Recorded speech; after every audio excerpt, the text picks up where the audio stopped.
Kung puti na yung buhok nyo, ito yung tipid lang. So, nasa mga 10 piso lang yung kailangan mo.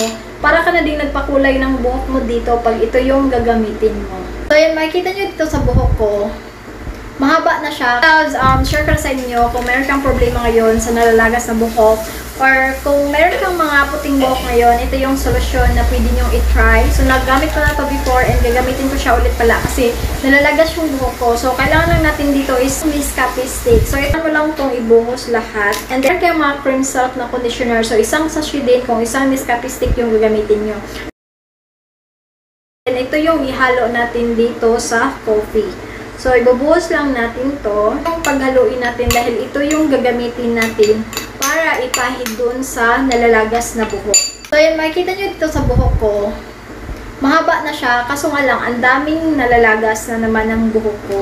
Kaya kailangan kong patibayan ulit ang aking buhok. Kaya ginagamitan natin siya ng ganito.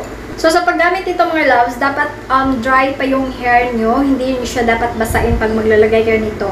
Ka na din nagpakulay ng buhok mo dito pag ito yung gagamitin mo. Matipid lang to yung paggamit natin dito.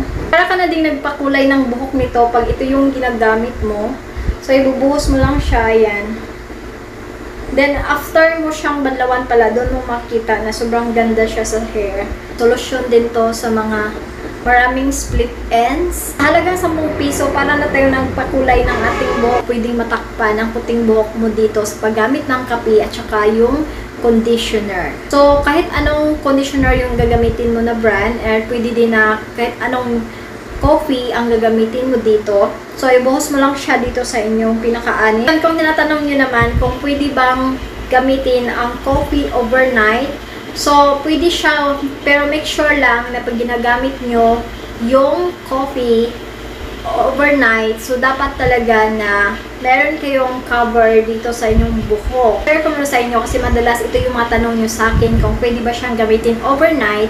So, pwede siyang gamitin overnight mga loves, pero dapat make sure lang talaga na pag ginagamit mo siya overnight is meron kang ginagamit na shower cap or yung buhok mo is talagang meron siyang cover para hindi magkamantsa doon sa unan or yung sa higaan mo. Gamitin mo ito sa nalalagas na buhok or para magiging natural na shiny ang iyong hair. Kailangan na tama lang yung gagamitin nyo dito sa inyong buhok. Yan lang muna for today's video mga loves, and ito yung gusto kong i-share sa inyo na tipid lang para sa merong problema sa buhok, nalalagas sa buhok. Kung gusto mong kulay ng iyong buhok sa natural na paraan. So, ito na yung pwede nyo gamitin ang paggamit ng coffee at saka yung conditioner. So, yan lang muna. Thank you so much for watching. Don't forget to follow me on my Facebook. Don't forget to subscribe on my YouTube channel. Yan lang. Bye!